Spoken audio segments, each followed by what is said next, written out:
This video is brought to you by TS4U IT Engineering Bootcamp. Are you looking for an IT bootcamp?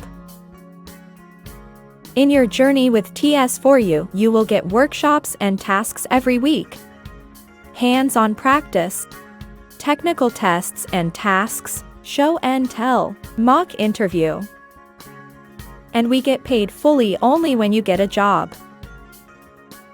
You can get affordable student loan. Become eligible for free tuition.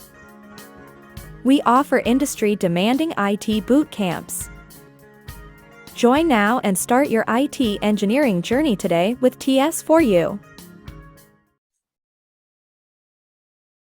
So what are joins in SQL and what types of joins have you executed? Well, are you asking for the relational database, right? Remember, my last project is actually the non-relational database. As I mentioned, it is the data aggregation. So the right join, left join, inner join, full join.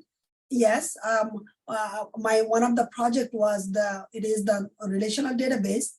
And so the whole purpose is I am extracting data from the multiple tables to see the action that I have performed through the backend testing and the front-end testing. So for this, the select column name from the table name and then multiple table name where the column name I'm looking for from the value, and then inner join, and then I give the table name and I give the other table name.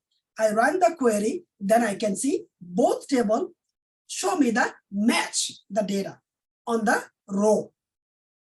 And that's exactly what I do.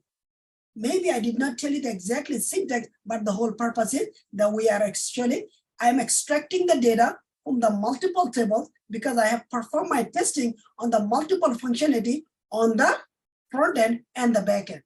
So all I needed to know the table name. And the column name, I'm extracting the data. The same thing I do from the non-relational database is called the collection through using the different collection, and I'm actually data aggregating.